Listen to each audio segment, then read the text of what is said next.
வணக்கம் சார். மகாபாரதம் ஜோதிடம் பார்த்துட்டு வரோம். அதில் ரிஷப லக்னம் வரைக்கும் நம்ம பார்த்து முடிச்சிட்டோம். மேஷத்தில் 3 பேர், ரிஷபத்தில் 3 பேர் பார்த்துட்டோம். அடுத்து வந்து மிதுன ராசியில் வரக்கூடிய 3 நபர்களை பார்க்க போகிறோம்.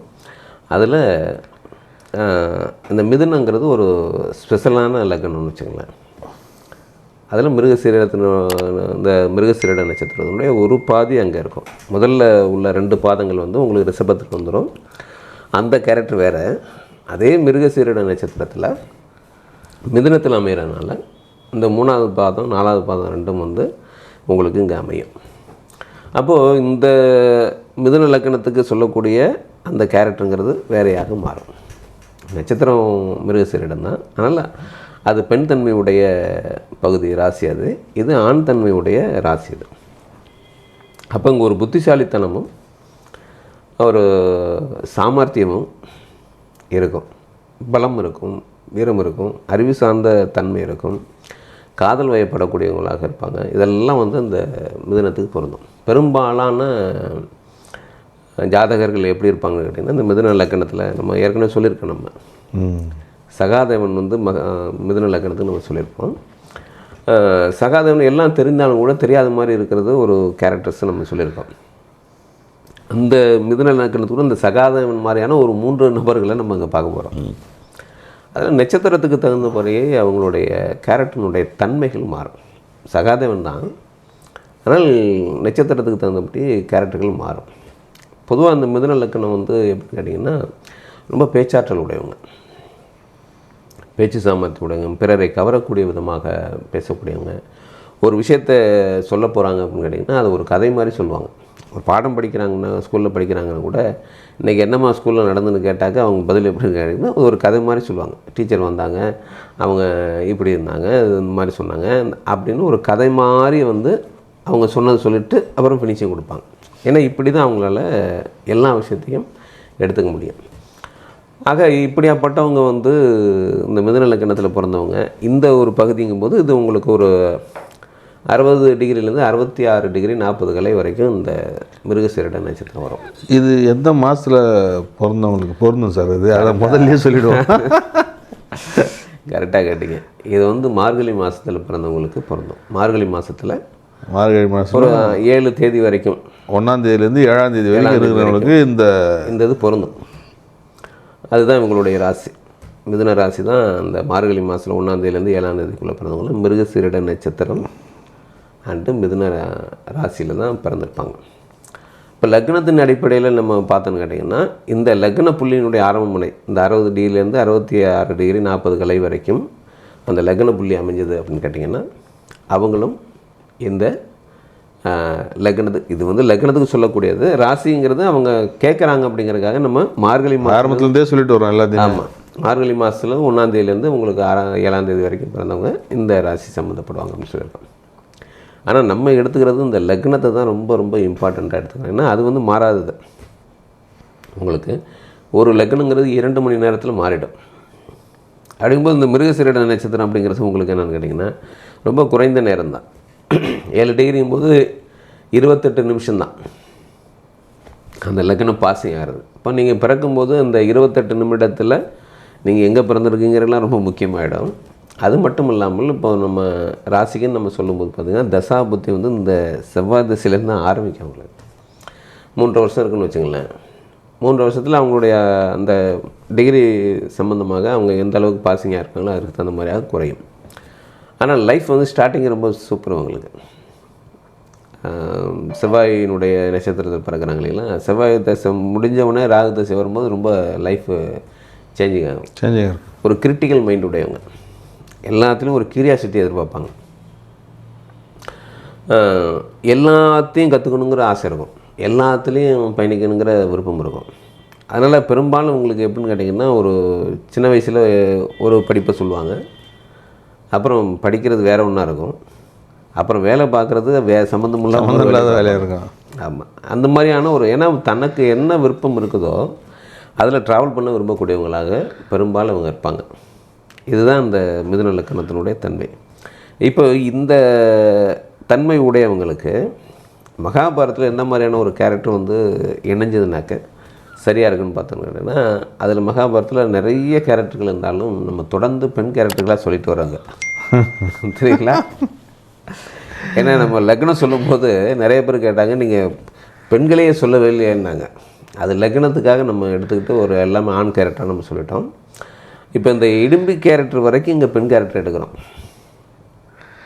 மகாபாரதத்தில் நட்சத்திர பகுதியில் நம்ம இந்த ஆரம்பத்தில் ஆமாம், அங்கே ஒரு 3, அப்புறம் ஒரு 3, 6, 1, 7 ஆகிப்போச்சு. 7 இடும்பியுடன் சேர்த்து 7 கேரக்டர்கள் வந்து பெண் கேரக்டர்களாகவே நம்ம எடுக்கிறோம். காரணம் என்னன்னு கேட்டால் இதற்கான இதுதான். ஏன்னா இந்த கேரக்டர் மகாபாரதத்தில் முக்கியமாக பேசப்பட்ட கேரக்டர்கள், ஒரு டேர்னிங் பாயிண்ட்டை கொடுக்கக்கூடிய விதமாக அமைந்த கேரக்டர்கள்.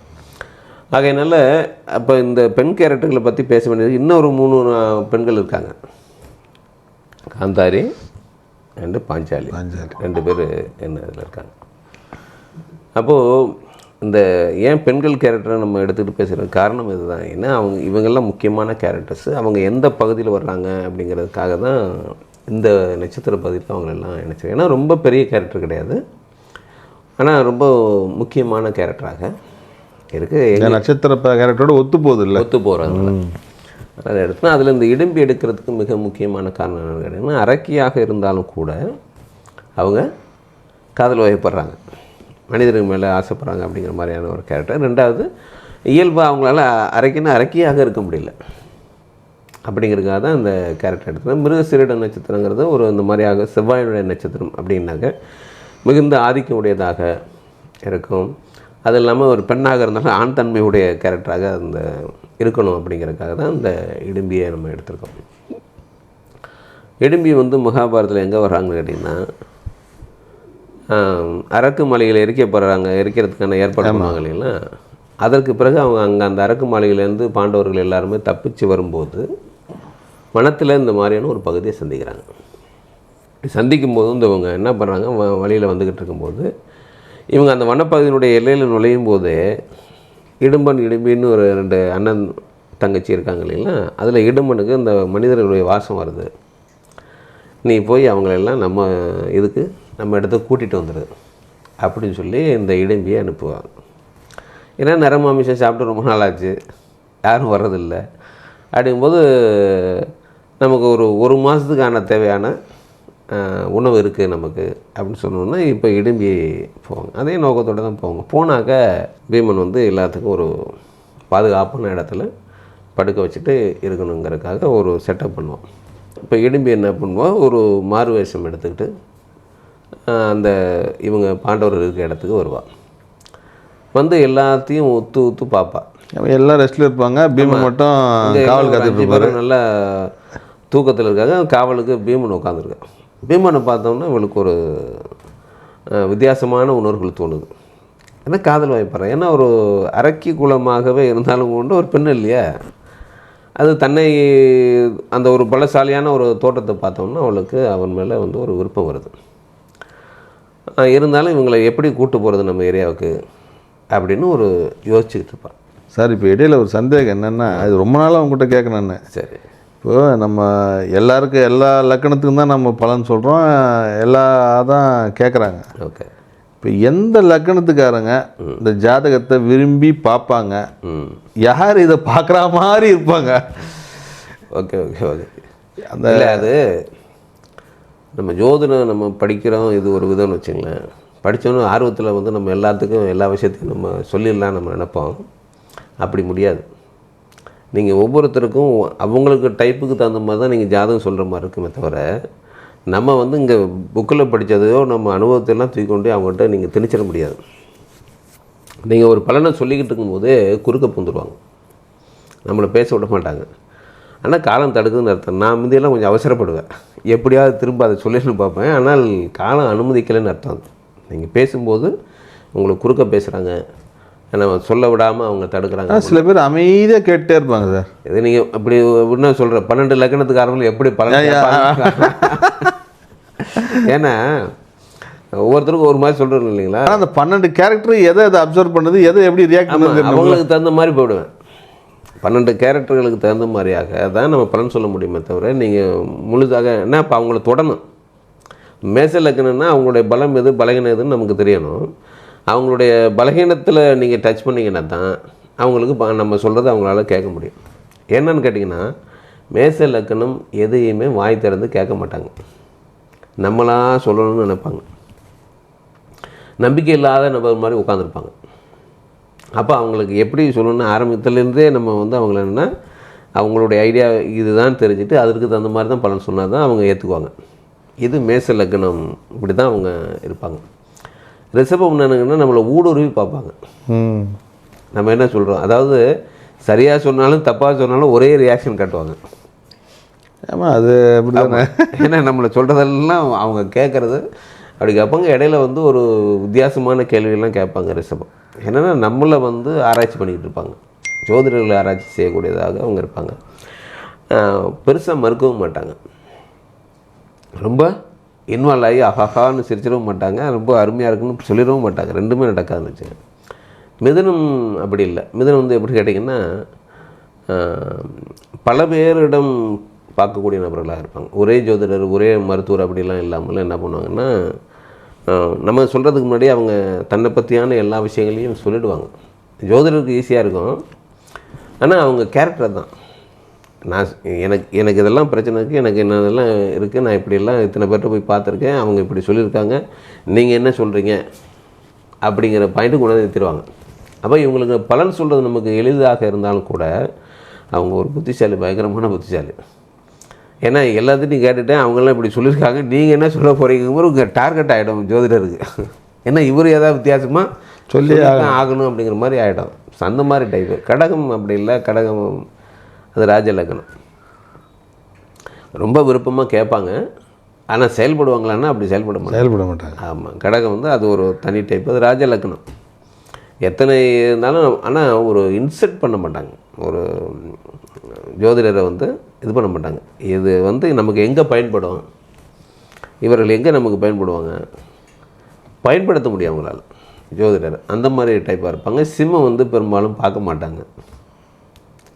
பார்த்தாங்கனாலும் அவசியம் ஏற்பட்டால் மட்டும்தான் பார்க்குறதுக்கு. அது நம்பிக்கை வரணும் அவங்களுக்கு.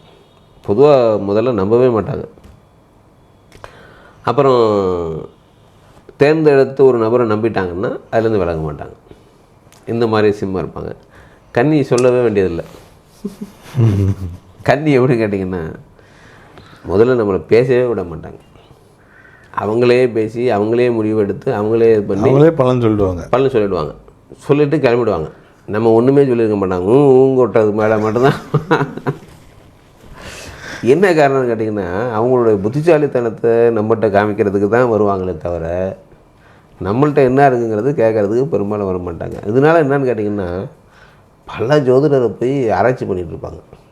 இந்த டிவிலெலாம் போடுறாங்கல்ல, இந்த தாயத்து வாங்கினா உங்களுக்கு சிறப்பாக இருக்குன்னா உடனே ஆர்டர் போடுறது, போட்டு அதில் ஒன்றுமே இல்லையே அப்படின்னு அதை நிரூபிக்கிறதுக்கு செலவு பண்ணிட்டு கிடப்பாங்க. அந்த ஜோதிடர் வந்து சிறப்பாக சொல்கிறாரு அப்படின்னா இங்கேருந்து 40 கிலோமீட்டர் 50 கிலோமீட்டர்னா 200 கிலோமீட்டர் கூட போயிடுவாங்க. போயிட்டு அங்கேயும் இதே கதை தான். அவர் பேசுகிறத விட இவர் அதிகமாக பேசிட்டு முடிச்சுட்டு வந்துடுவார். என்னென்ன அவர் ஏதாவது மறுத்தாருனா தான் சிக்கல். மறுக்காமல் அவர் பாட்டில் இருந்தாருனாக்கா இவங்க பாட்டில் இது பண்ணிவிடுவாங்க. அப்போ இதெல்லாம் வந்து என்னன்னா ஒவ்வொரு லக்கணத்துக்கும் ஒவ்வொரு மற்ற 6 லக்கணம் அடுத்ததில் பார்த்துக்கலாம். ஏன்னா இதுவே ஒரு எபிசோட் ஆகிடும். ஏன்னா இதெல்லாம் அனுபவத்தின் மூலமாக தெரிஞ்சுக்கிற விஷயங்கள். கண்டிப்பாக. அதுக்கு மிதுனம் வந்து நம்ம அஸ்ட்ராலஜர் அப்படிங்கிறதுனால தான் இந்த பகுதி வந்துருச்சுன்னு வச்சுங்க. இதை இடையில சொல்ல வேண்டியது இருக்குது. இன்னும் 6 பேர் எப்படி ஜாதகம் கேட்பாங்கிறது அப்புறம் பார்ப்போம். இந்த அடுத்த எபிசோடில் சொல்லிக்கலாமே.